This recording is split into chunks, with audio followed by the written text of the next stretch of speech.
სამხრეთ კავკასიის ისტორიაში 2025 წელი მნიშვნელოვანი გარდატეხის პერიოდად ჩაიწერა. რეგიონში ახალი გეოპოლიტიკური და ეკონომიკური არქიტექტურის ფორმირებას საფუძველი მას შემდეგ ჩაეყარა, რაც მიმდინარე წლის აგვისტოში სომხეთმა და აზერბაიჯანმა ამერიკის შუამავლობით ისტორიულ სამშვიდობო შეთანხმებას მიაღწიეს. ამ შეთანხმებით არა მხოლოდ 10 წლეულების კონფლიქტი დასრულდა ჩვენს მეზობლებს შორის, არამედ ოფიციალურად დეკლარირდა ტრამპის მარშრუტი. სომხეთისთვის სიუნიქის გზად, ხოლო აზერბაიჯანისთვის ზანგეზურის დერეფნად წოდებული პროექტი. რეალურად კი ეს არის გზა, რომლითაც სომხეთის სიუნიქის პროვინცია დააკავშირებს აზერბაიჯანის ექსკლავ ნახიჩევანს დანარჩენ აზერბაიჯანთან. ცხადია, ტრამპის მარშრუტს თავისი გეგმაც ახლავს, რომელიც რეგიონში სატრანსპორტო და ეკონომიკური ქსელების ისეთ მასშტაბურ გარდაქმნას მოიაზრებს, რომელმაც შესაძლოა სრულად შეცვალოს სამხრეთ კავკასიის სტრატეგიული როლი გლობალურ კონტექსტში. საგულისხმოა ისიც, რომ 9 აგვისტოს თეთრ სახლში გაფორმებული სამხრივი ხელშეკრულებით ამერიკა მიიღო ექსკლუზიური უფლება 99 წლის სამხრეთ კავკასიაში სტრატეგიული სატრანზიტო დერეფნის განვითარებისთვის. მაშინ როცა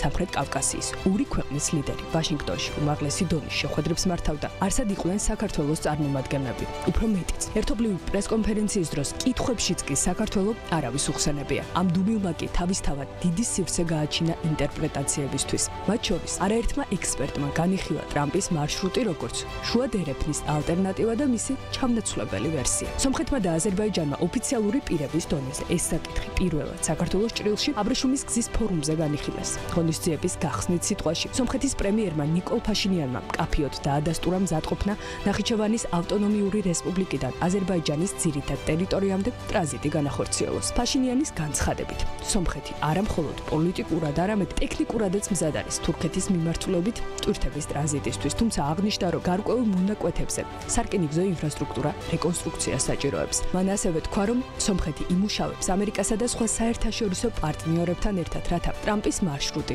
რეალობად იქცეს და უზრუნველყოს რეგიონის მშვიდობა და კეთილდღეობა.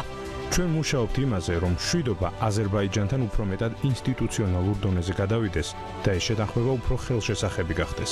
სახელმწიფოთა შორისი ურთიერთობები განვითარდეს და გამოსწორდეს. ეს ვაშინგტონში იქნა ინიცირებული. ამის პარალელურად გაიხსნება ყველა სატრანსპორტო მარშრუტი ერთი მეორეს მიყოლებით, რაც ჩვენს რეგიონს ისტორიულ ცვლილებას მოუტანს. ამ განცხადებამდე ერთი დღით ადრე ყაზახეთში ოფიციალური ვიზიტით მყოფმა აზერბაიჯანის პრეზიდენტმა ილჰამ ალიევმაც ოფიციალურად დაადასტურა, რომ მოხსნა ყველა შეზღუდვა სომხეთისკენ საქონლის ტრანზიტზე, რომელიც ოკუპაციის დაწყებიდან მოქმედებდა. ისევ აბრეშუმის გზის ფორუმს და სომხეთის პრემიერს რომ დავუბრუნდეთ და ამჯერად საქართველოს კონტექსტიც განვიხილოთ, აუცილებლად უნდა აღვნიშნოთ ის მნიშვნელოვანი აქცენტი, რომელიც ფაშინიანმა დასვა. მისი განმარტებით, ეს ახალი მარშრუტები არ უნდა ჩაითვალოს კონკურენტულ ალტერნატივებად უკვე არსებულ სატრანსპორტო დერეფნებთან, მათ შორის შუა დერეფანთან, რომელიც ჩინეთს, ევროპასთან, აზერბაიჯანისა და საქართველოს გავლით აკავშირებს. სომხეთის პრემიერის პოზიცია ცალსახა. სატრანსპორტო ქსელები კონკურენტული კი არა, ერთმანეთის შემავსებელი უნდა იყოს. ანალოგიური პოზიცია გამოხატა პანელურ დისკუსიაზე აზერბაიჯანის ციფრული განვითარებისა და ტრანსპორტის მინისტრმა რაშიდ ნაბიევმა. მე რეგიონში სატრანსპორტო დერეფნებს შორის კონკურენციის შესახებ კომენტარებს გავეცანი. არ ვეთანხმები ამ კომენტარებს და მიმაჩნია, რომ ეს კონკურენტული მარშრუტები არ არის. ისინი ერთი მეორეს შემავსებელი მარშრუტებია. ეს სამხრეთ კავკასიის პოტენციალს კიდევ უფრო მეტად ზრდის. ვაშინგტონში მიღებული დეკლარაციის მეოთხე პუნქტის საფუძველზე შავი ზღვის რკინიგზაც გაიხსნება და სატრანზიტო პოტენციალს გაზრდის არა მხოლოდ სომხეთის, არამედ საქართველოსა და აზერბაიჯანის მიმართულებითაც. ეს სამშვიდობო დიალოგი, რომელიც სომხეთსა და აზერბაიჯანს შორის დამყარდა, ის პროექტია, რომელიც სამეზობლო ურთიერთობებს დაამყარებს საქართველოსა და ირანის ისლამურ რესპუბლიკას შორის და სამხრეთ კავკასიას დასავლეთის მიმართულებით ყველაზე მიმზიდველ მარშრუტად გადააქცევს. სამხრეთის მარშრუტი ვერასდროს იქნება კონკურენციაში ჩრდილოეთთან, რადგან ზანგეზურის დერეფანი არ იქნება ალტერნატივა ფოთი-ბათუმის პორტისთვის ან ბაქო-თბილისი-ყარსისთვის. ეს უფრო მეტ ნდობა შემატებს ამ დერეფანს, იმიტომ რომ თუ კლიენტი ჩინეთშია და უნდა ტვირთი A პუნქტიდან რაღაც დროის განმავლობაში ევროპის მიმართულებით გადავიდეს, სხვადასხვა ალტერნატივაზე იფიქრებს. მაგალითად, ისეთ კომპანიებზე, როგორიც არის საქართველოს რკინიგზა, აზერბაიჯანის რკინიგზა. ამ გადმოსახედიდან ჩვენთვის ყველასთვის ნათელია, რომ ეს დერეფნები უნდა გამრავალფეროვნდეს, შუა დერეფანი მნიშვნელოვანია ყველა სხვადასხვა კომპონენტთან თანხვედრაში.